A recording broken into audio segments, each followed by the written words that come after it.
Mismong mga alagad ng batas ang umunay nasa likod ng pagpatay sa PR man na si Bobby Dacer at driver niyang si Emmanuel Corbito noong taong 2000. Matapos ang 13 taon, ano na nga ba ang kinahinatnan ng kasong ito?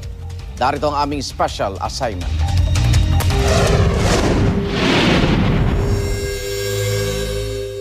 Ika-24 ng Nobyembre taong 2000, nagnawala ang PR practitioner na si Salvador Bobby Dacer at ang kanyang driver na si Emmanuel Corbito.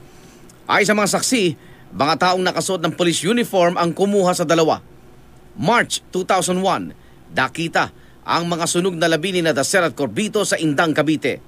Ito ang tinaguriang Dacer-Corbito double murder case. 22 katawang idiniin ng prosekusyon ng Department of Justice. Ang ilan sa kanila ay mga miyembro ng Presidential Anti-Organized Crime Task Force.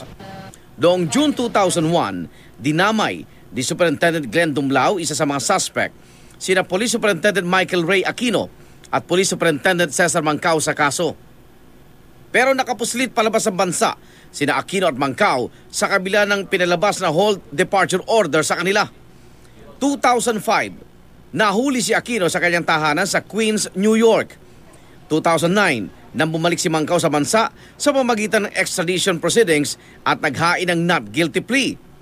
Setyembre taong 2009, nang sinabi ni Mancao sa korte na kabilang siya, si Aquino, si dating Pangulong Joseph Estrada, Senator Ping Lacson at dalawang iba pa na may alam sa pagpatay kina Dacer at Corbito.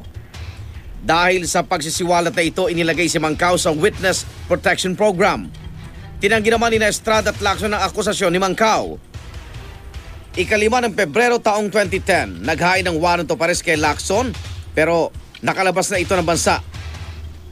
Kalaunan itinanggal si Mancao sa Witness Protection Program matapos ideklara ng Korte Suprema na hindi siya isang credible witness.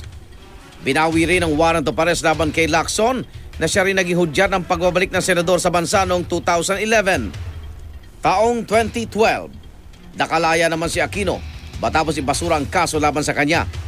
Kinadismaya ito ng kampo ni Mancao.